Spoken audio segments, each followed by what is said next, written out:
Hello everyone. Today we will discuss another writer which is called John Dryden from 1631 till 17th century. Okay, John Dryden is the commanding literary figure of the last 4 decades of the 17th century.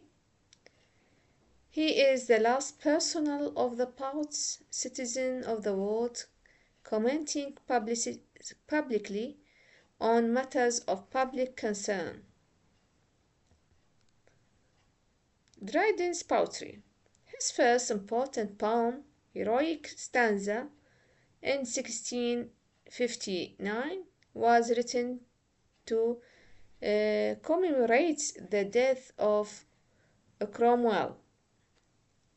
The next year, however, in Austria Redux, Dryden joins his countrymen in celebrating the return of Second Charles to his throne. His non-dramatic poems are most typically occasional poems which commemorate a particular event of a public character. They are not written for the self but for the nation. Dryden's All for Love. His one great tragedy, All for Love, in a blank verse, adapts Shakespeare's Antony and Cleopatra to the unities of time, place, and action. Dryden's Essay of Dramatic Poesy. As his Essay of Dramatic Poesy in 1668 shows, Dryden had studied the works of great playwrights of Greek and Rome, of the English Renaissance and contemporary France, seeking sound theoretical principles on which to construct the new drama that the age demands. Samuel Johnson called Dryden the father of English criticism. This means he specialized in critics. Dryden's satires. Out of the stress occasioned by the Popish plots in 1678 and its political aftermath came his major political satire, Absalom and Achitophel in 1681 and the Medal in 1682, his final attack on the villain Absalom and Achitophel, the Earl of Shaftesbury. Dryden and Religion. In 1682, he published Religio Laici, a poem in which he examines the grounds of his religious faith and defended the middle way of the Anglican Church against the rationalism of deism on the one hand and the authoritarianism of Rome on the other.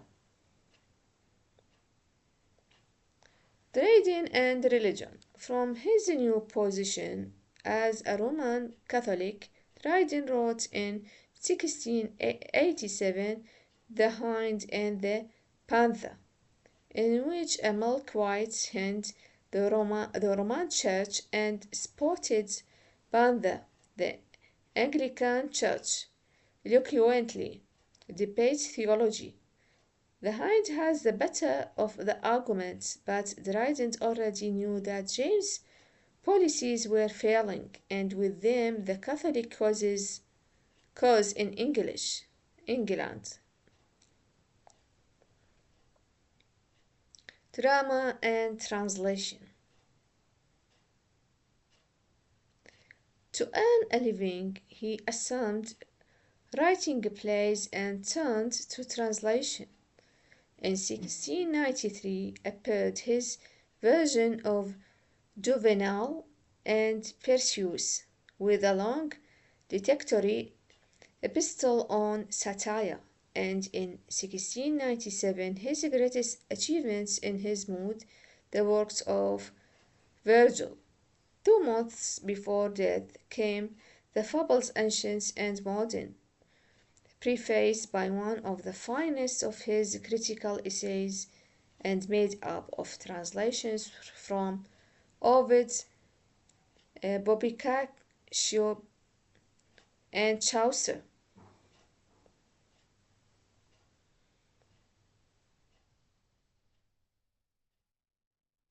Dryden and public audience. Dryden's foremost achievement was to bring the pleasures of literature to ever-increasing reading public of Britain. Although Dryden's plays went out of fashion, his poems did not.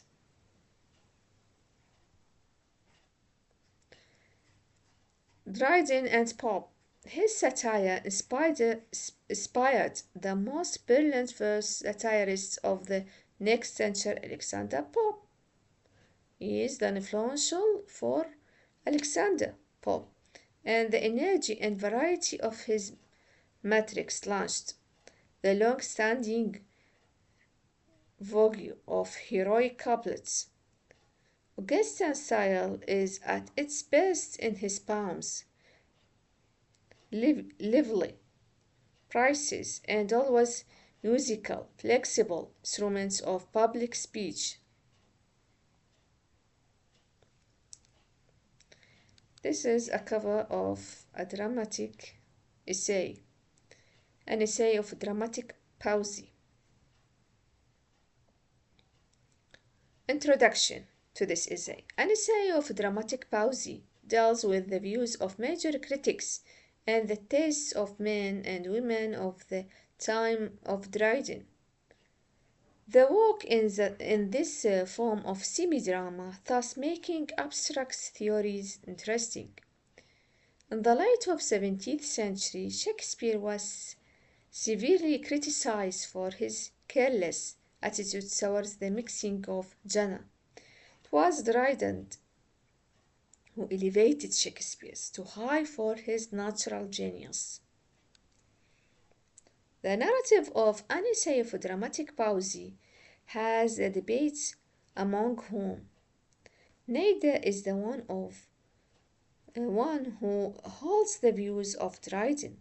Unlike other characters, Neda does not diminish the arguments that are on contrary to his views, though he himself favors modern drama. He does not blame others. The beginning of the narrative, an essay of dramatic poesy or of dramatic poesy, is as follows. A battle is going on between England and Netherlands. Four gentlemen, namely Crites, Eugenius, Lysias, and Neda, are traveling by boat to see the battle and start a discussion on modern literature. Crites opens the discussions by saying that none of his contemporaries, moderns, can equal the standards and the rules set by ancient Greeks and Romans.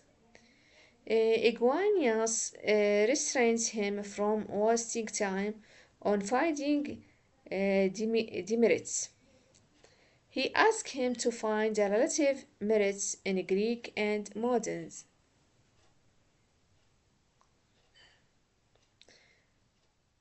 Crites favor classical drama, the drama of Aristotle, who believed that drama is imitation of life.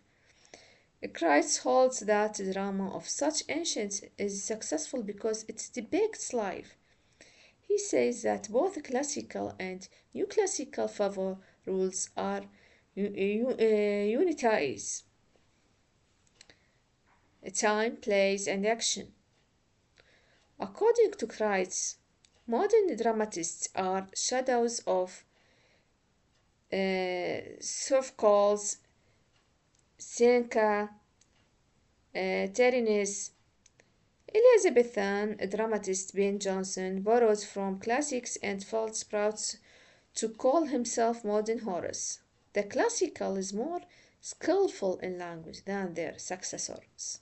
At this he ends up his conversation. Ingenious favors modern dramatists. However, instead of telling about the virtues of modern, he criticizes the faults of the classical playwrights. Someone prefer classical and dislike it. According to him, the classical drama is not divided into acts and also lacks originality. Their tragedies are based on worn-out myths that are already known to audience, and their comedies are based on overused curiosity of stolen heiresses and miraculous restorations.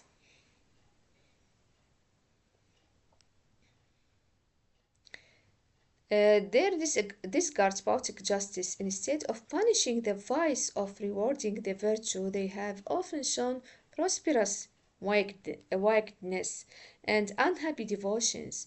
The classical drama also lacks of affection. The heroes of Hama were lovers of appetite, food, etc., while the modern characters of French drama gave up everything sleep, water, food for the sake of love. Lycidius favors the French drama of early 17th century. French drama led by Perry Cornel strictly followed units of time, pace, and action. The French dramatists never mixed tragedy and comedy. They strictly adhere to the poetic justice, rewards the virtue, and punishments the vice. For this, they even alert the original situation. The French dramatists interweave truth with fiction to make it interesting, bringing elements that led to fate and borrow from history to reward the various virtues which he was earlier deprived of. They prefer emotions over plots, violent action that take place off stage and are told by messengers rather than showing them in real. Neander contradicts Lysias' arguments favoring the superiority of French drama. He talks about greatness of Elizabethans. For him, Elizabethans fulfill the drama's requirements, imitation of life.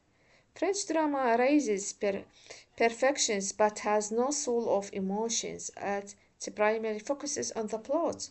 For Nader's tragicomedy is the best form of drama. Both sadness as well as joy are heightened and are set side by side. Hence, it is the closest of life.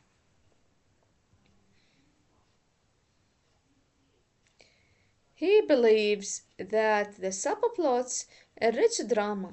This French drama, having a single plot, lacks this vividness. Father Samuel Johnson, who defended Shakespeare's disregards of unities, he believes that adherence to unities prevents death. According to him, deviations from set rules and unities gives diverse themes to drama. Nader rejects the argument that change the place time diminishes dramatic credibility in drama.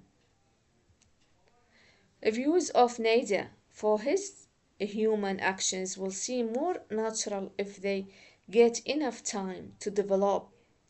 He also argues that Shakespeare is the man who, of all modern and perhaps ancient poets, and largest and most comprehensive soul. Okay, Nader says, I am apt to believe the English language in them arrived at his highest perfection. If Ben Jonson is a genius for correctness, Shakespeare excels him in what? His argument ends with the familiar comparison. Shakespeare was the Homer, or father of our dramatic poets. Johnson was the Virgil, the Apatin of elaborate writing. I admire him, but I love Shakespeare. Okay, thus for him, Elizabethan are superior because they have a variety of themes, emotions, deviations, wit. They do not adhere to rules as well. Thus, their drama is really an imitation of life. Okay, at the end of the discussion, there is an argument between Crites Niger and his colleague over rhyme in a place. Crites believes that blank verse as the poetic form nearest to the prose is most suitable for a drama. On the other hand, Niger defends rhyme as a briefly and clearly explained everything. The boat on the which they all were riding reaches its destinations. The, the stairs of Samaris' house and the discussion with ends without any conclusions being made. Okay, thank you for lending your ears. See you in other lectures.